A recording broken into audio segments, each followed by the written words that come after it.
All right, so let's discuss one of the more important implications of the integral test. And one of the implications of the integral test is what's called the p-test for series. When we talk about the p-test, we're talking about series that are often referred to as p-series. And these are series simply of the form sum n equals 1 to infinity of 1 over n to the p. So p sort of for power, it's essentially the power of n in the denominator of your fraction. Here we're assuming, like throughout, that p is going to be some fixed value, but I mean in general p could be any value.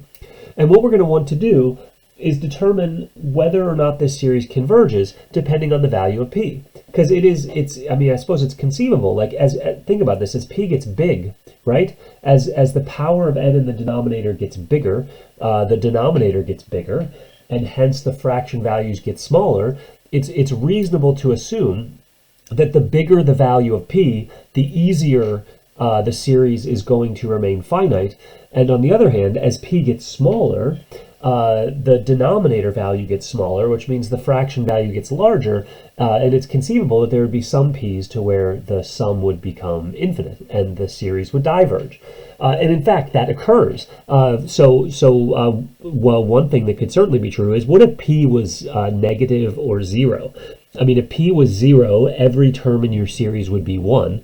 If p was negative, then you would have a negative power of p in the denominator, which would be like a positive power of p in the numerator. And that's a problem because whether each of your terms were 1 or whether you had a positive power of p in the numerator, the limit of that term would not go to 0. And so by the divergence test, such a series would diverge. So just using the divergence test alone, we know that if p is negative or 0, we get divergence. So then the question becomes, what about if p is bigger than 0? So what if we actually have a positive power of p in the denominator? Well, what then? And I claim the integral test applies. Because think about this. If we've got a positive power of p in the denominator, I claim that the function associated with the terms of this series would be decreasing. Note, with a positive power of p, the bigger the n, the smaller the fraction, because the bigger the number that's being raised to that given power, the smaller the fraction. So we would have the decreasing nature of the integral test. We would also have the positivity that the integral test demands, because a positive power of p multiplied by some positive value of n, or rather some positive value of n multiplied by itself p times, well, that's ultimately going to remain positive, so the fraction value is going to be positive.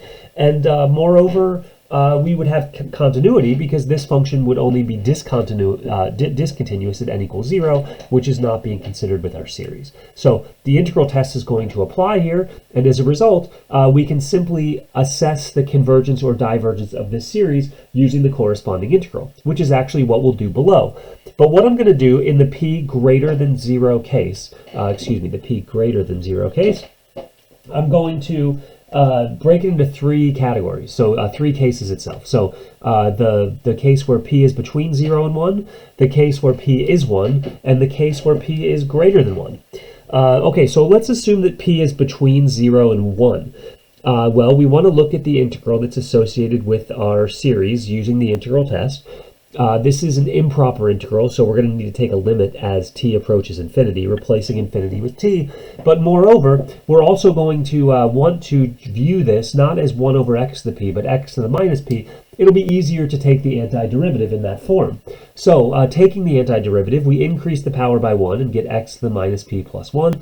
And we put that power in front, so we have 1 over minus p plus 1. This antiderivative is being computed between t and 1 here. T is approaching infinity. Now, I want to make an observation about this minus p plus 1. Remember, p was between 0 and 1. So minus p is between 0 and minus 1. Now, if you take a number between 0 and minus 1 and you add 1 to it, you ultimately get a positive number. So the key observation here is that based on the values of p that we're considering, this power here is positive. And that becomes important because when we take our limit as t goes to infinity, well, we first evaluate and plug in the t and plug in the 1 to evaluate our antiderivative. And when we take our limit, the t is going to be raised to a positive power. So now we take an infinite, the t is approaching infinity, so we take a boundlessly large number and we raise it to a positive power. That is also going to be a boundlessly large number. And so as a result here, this integral evaluates to infinity, and as a result, we get divergence in this case. So we saw previously that if p was less than or equal to 0, we had divergence using the divergence test. But what we can see using the integral test now is even if p is less than 1, you get divergence. Okay, cool. So we now know a larger value of p that still yields divergence. Anything up to 1 yields divergence, at least to what we know so far. Now, what about 1? Well, when p equals 1, our function is just 1 over n. Or, in terms of the integral test, the function would be 1 over x. But this function has an antiderivative that is the natural logarithm. And if we apply our limit here, we end up with ln t minus ln 1, where t is going to infinity. But the natural logarithm function is an increasing function, and in fact, increasing without bound. So as t gets bigger, the ln of t gets bigger, and this function, the ln function approaches infinity, but this integral ultimately then evaluates to infinity as well, which leads to divergence.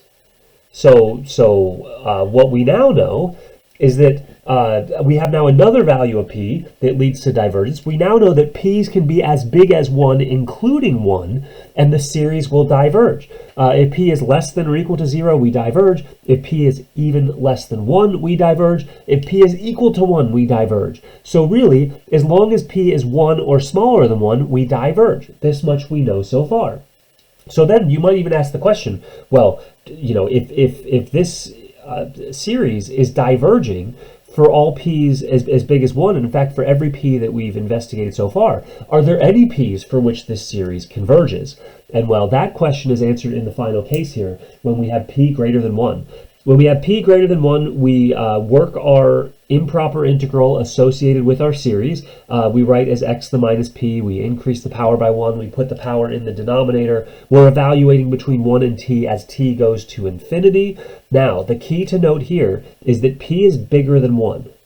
Now, if p is bigger than 1, minus p is less than minus 1, right? For example, like if p was 2, minus p would be minus 2. So here, the minus p is actually quite negative. It's so negative that whenever you add 1 to it, you will still get a negative value here for your exponent. Take negative p, add 1 to it, you don't get back to 0 here. Here, you are still negative. And as a result, whenever we apply our limit for our definite integral between t and 1, we get t to a negative power. Now, t to a negative power means t is being applied with a positive power in the denominator. And if you have a positive power of t in the denominator and let t go to infinity, now you have a fraction that's approaching 0. And now we have something interesting that pops out in comparison to the previous cases, because now this limit is 0 plus some fraction, and ultimately this turns out to be just some number off the number line. Here we have a convergent integral. As a result, from the integral test, this says that our p series is convergent when p is bigger than 1. So, when p is 1 or less than 1, we have divergence. When p is bigger than 1, we have convergence, which is contained in summary precisely here. So, should you ever encounter a p series, you get convergence precisely when p is bigger than 1. You get divergence precisely when p is less than or equal to 1. And the wonderful thing about this p-series fact is how sort of swiftly it can be applied to a variety of situations. So what if you're looking at the sum from n equals 1 to infinity of 1 over n squared? Note here, p equals 2, which is greater than 1.